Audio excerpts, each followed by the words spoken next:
अस्सलाम वालेकुम स्टूडेंट्स।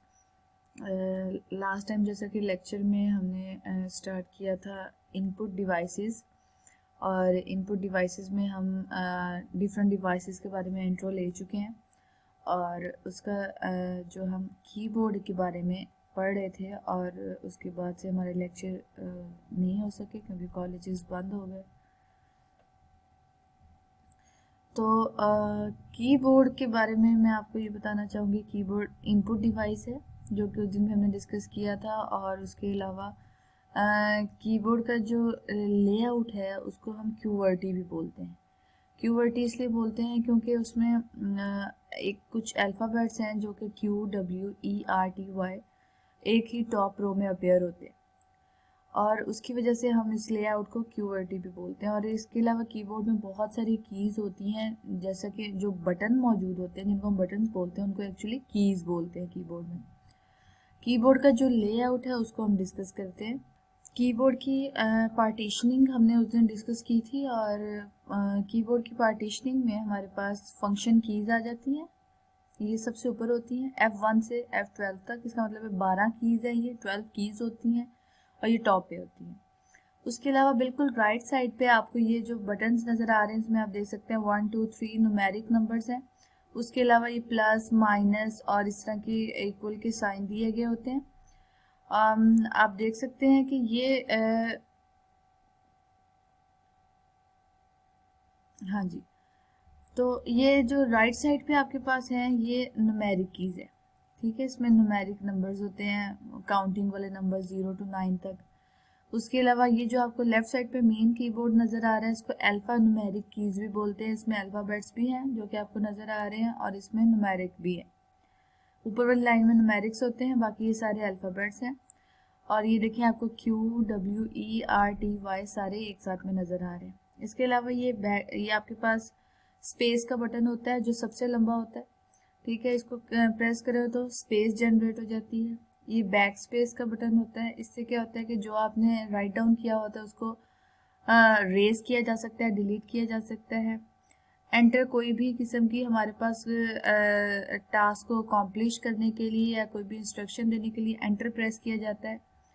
उसके अलावा कैप्स लॉक एक टॉगल की है। इससे क्या होता है कि अगर इसको प्रेस कर देंगे तो सारे के सारे लेटर्स जो आप लिखेंगे वो अपर केस में आएंगे। अगर इसकी प्रेस रिलीज कर देंगे तो फिर क्या होगा कि सारे के सारे लेटर्स लोअर केस में ही आएंगे, ठीक है, लोअर केस में आएंगे। टैब हम इसलिए यूज़ करते हैं ताकि नेक्स्ट स्पेस तक उसको मूव दिया जा सके। एक स्पेशल स्पेस होती है जो कि टैब को जैसे ही प्रेस करते हैं तो ये मूव कर जाता है आपका कर्सर, और एक स्पेस दे देता है। जो आपके पास इस स्पेस से स्पेस आती है वो कम होती है, जबकि टैब से आने वाली स्पेस ज़्यादा होती है। तो ये आपके सामने एरो कीज़ हैं। एरो कीज़ हम यूज़ करते हैं गेम्स वगैरह खेलने के लिए, या फिर पेज अप एंड डाउन करने के लिए, या फिर माउस को या कर्सर को लेफ़्ट या राइट मूव करने के लिए हम इसको यूज़ करते हैं। कुछ हमारे पास मॉडिफायर कीज़ होती हैं, जैसे कि आपने CTRL, ALT और शिफ्ट कीज़ देखी हुई होंगी। CTRL एक्चुअली कंट्रोल कीज़ होती हैं, ऑल्ट आपके पास अल्टरनेटिव कीज़ होती हैं, और उसके अलावा जो है शिफ्ट की। ये तीनों कीज़ अगर सेपरेटली हम देखें तो किसी चीज़ के लिए काम नहीं करती, लेकिन अगर इनको कंबाइन करके दूसरी कीज़ के साथ यूज़ किया जाता है तो कोई ना कोई टास्क परफॉर्म करती हैं ये। तो जब भी कंट्रोल की को यूज़ करते हैं तो इसके साथ किसी और की को भी यूज़ करते हैं। इसी तरह से ऑल्ट के साथ भी और कीज़ को यूज़ किया जाता है और कोई परफॉर्म किया जाता है फंक्शन। इसी तरह से शिफ्ट को भी यूज़ करते हैं हम दूसरे कीज़ के साथ, और कोई ना कोई फंक्शन हम परफॉर्म कर सकते हैं। अब कंट्रोल ओ आप फर्ज कर लें कोई यूज़ करते हैं तो ओपन हो जाती है उससे फाइल। किसी भी फाइल को प्रोग्राम को क्लोज करना है तो ऑल्ट और F4 दोनों को इकट्ठे ही प्रेस करना होगा। ऐसा नहीं करना कि ऑल्ट को पहले प्रेस कर दें और F4 को बाद में, दोनों को इकट्ठे ही प्रेस करना है। और शिफ्ट की अक्सर आप जैसे यूज़ करते हैं, आप कैप्स लॉक ऑन नहीं करना चाहते हैं, आप शिफ्ट की को प्रेस करके कोई भी की प्रेस करते हैं तो वो कैपिटल लेटर में आपके पास प्रिंट हो जाती है। इसके अलावा कुछ कर्सर कंट्रोल कीज़ होती हैं। कर्सर कंट्रोल कीज़ वो होती हैं जो कि कर्सर को कंट्रोल कर रही होती हैं। जैसा कि ये आपके सामने ये एक कर्सर मेरा भी नज़र आ रहा है, कंप्यूटर का हाथ बना हुआ है जिसको मैं अप एंड डाउन मूव करवा रही हूँ, ठीक है। ये चाहूँ तो टच पैड से भी हो सकता है। उसके अलावा ये कीज के साथ भी किया जा सकता है।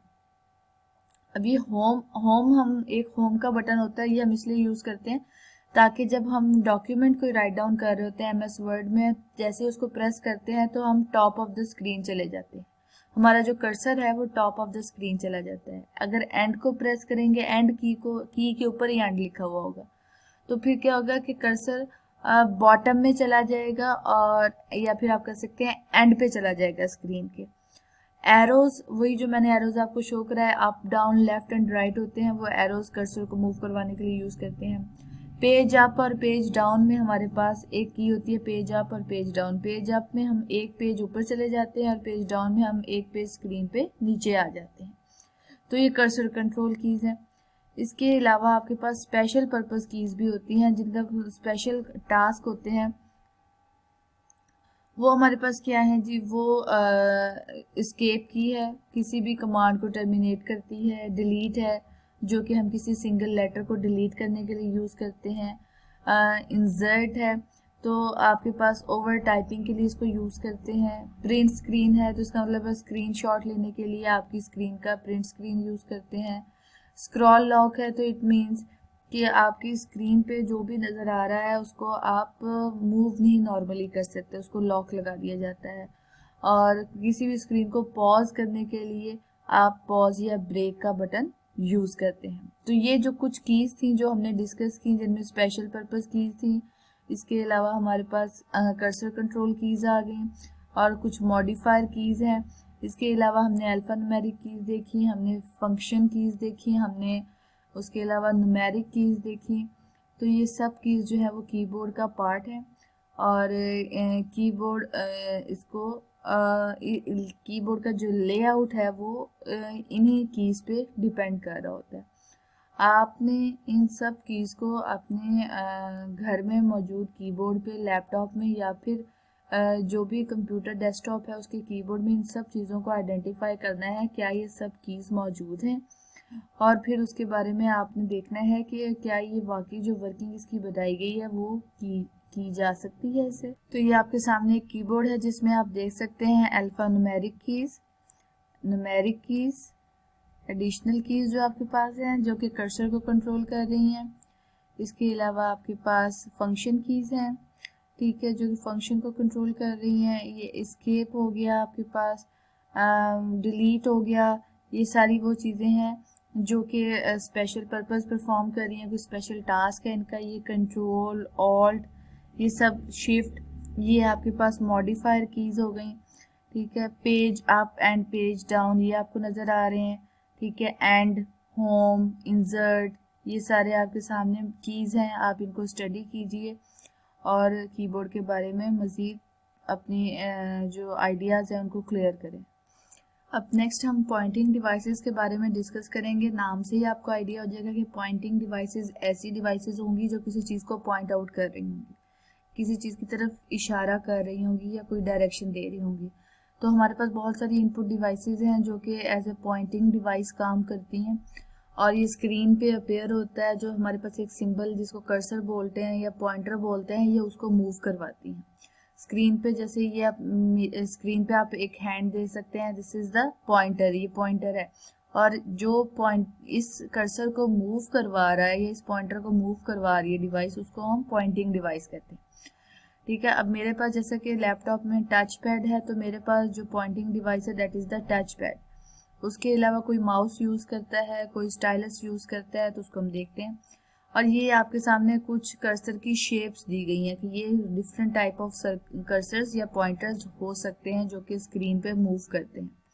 हमारे पास बड़ी मोस्ट कॉमन एक माउस है जो कि पॉइंटिंग डिवाइस है। पॉइंटिंग डिवाइस जो कि बहुत ही इंपॉर्टेंट है, दैट इज माउस, और सब आप उससे फेमिलियर भी होंगे कि माउस क्या होता है। Mouse is an input device, or you can say this is a pointing device. It is used to point the pointer on the screen. It is used to open some program. It is used to close some program, or it is used to give some instruction to the computer. And mouse typically has 2 or 3 buttons. 2 or 3 buttons होते हैं इसमें। कुछ mouse आपके पास एक roller wheel सा ऊपर लगा हुआ होता है माउस के, अगर उसको मूव करें तो आपका पेज अप एंड डाउन जाना शुरू कर देता है। कुछ माउस आपके पास पहले माउस के नीचे बॉल एक होती थी, अंदर वो बॉल रोटेट करती थी तो माउस से कर्सर मूव करता था। फिर उसके बाद इंफ्रारेड लाइट्स वाले माउस आ गए, और उसके अलावा आपके पास माउस जो है वो फ्लैट सरफेस के ऊपर हम मूव करते हैं ताकि वो इजीली मूव हो सके।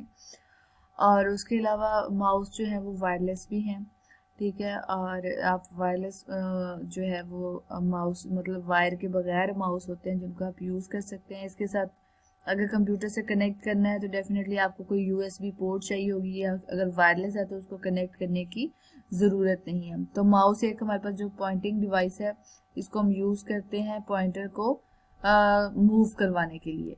माउस की रिप्लेसमेंट हम ट्रैक बॉल से भी कर सकते हैं। ट्रैक बॉल में बिल्कुल माउस जैसा ही है, आपको सामने ये नज़र आ रहा है, माउस की जैसी ही डिवाइस है। इसके ऊपर ये 3 बटन लगे हुए हैं। ये वाला जो बटन है ना, ये रोल होता है, एक बॉल की तरह होता है, जैसे रोटेटिंग बॉल नहीं होती है, हाथ में पकड़े बॉल को आगे पीछे हम करते हैं, ये कुछ इस टाइप का होता है बस। और इसकी बॉल को रोटेट करके हम इजीली कर्सर को कंट्रोल कर सकते हैं स्क्रीन पे। इसको हम इसीलिए ट्रैक बॉल कहते हैं।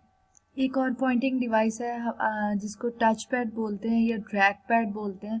ये टच पैड या ट्रैक पैड आपने अपने लैपटॉप्स पे भी देखा होगा, एक फ्लैट सर्फेस होती है, उसके साथ 1-2 बटन्स लगे हुए होते हैं, आप फिंगर उसके ऊपर रोटेट करते हैं और उसके नीचे जो बटन्स होते हैं उनको भी क्लिक करते हैं। तो इस तरह से आप वही टास्क जो कि माउस से परफॉर्म कर रहे होते हैं वो आप टच पैड के ऊपर फिंगर को मूव करके भी परफॉर्म कर सकते हैं। इट मीन्स कि you can perform the Poynting task by using a finger on the flat surface।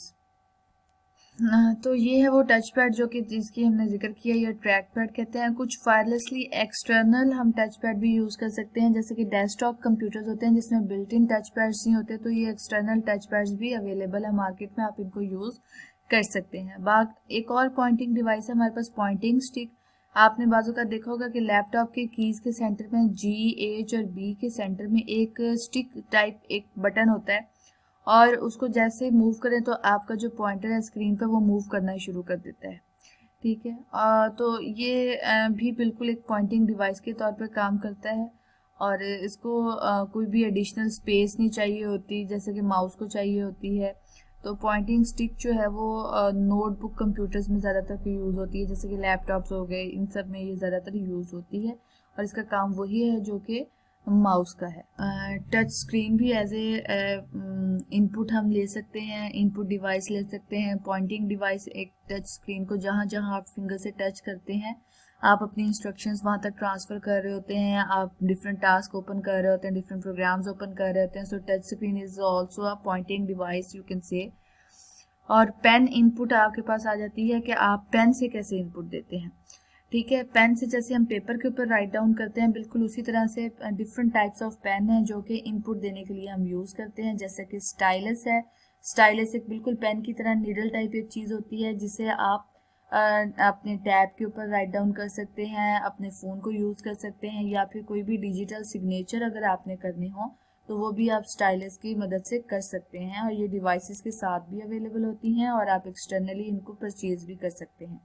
और एक और एग्जांपल हमारे पास आ जाती है डिजिटल पेन की। डिजिटल पेन ये आपके सामने नज़र आ रहा है, इस टाइप का एक पेन होता है। इसको जैसे ही राइट डाउन करते हैं अपनी हैंड राइटिंग से जो आप लिखना चाहें आप उस पर लिख सकते हैं टैब वगैरह पे, और वो उसको डिजिटल फॉर्म में कन्वर्ट कर देता है।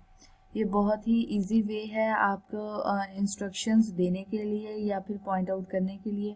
उसके अलावा एक ग्राफिक टैबलेट होता है। ग्राफिक टैबलेट क्या करता है, आपको ये सामने नज़र आ रहा है, एक पैड के ऊपर अपने जो भी इंस्ट्रक्शंस हैं वो देनी है, जो भी राइट डाउन करना है वो ग्राफिक टैबलेट उसको कन्वर्ट कर देता है डिजिटल फॉर्मेट में, और आप उसको इजीली कन्वर्ट करके कंप्यूटर में देख सकते हैं। सो इनपुट दे सकता है graphic tablet in the form of digital conversion.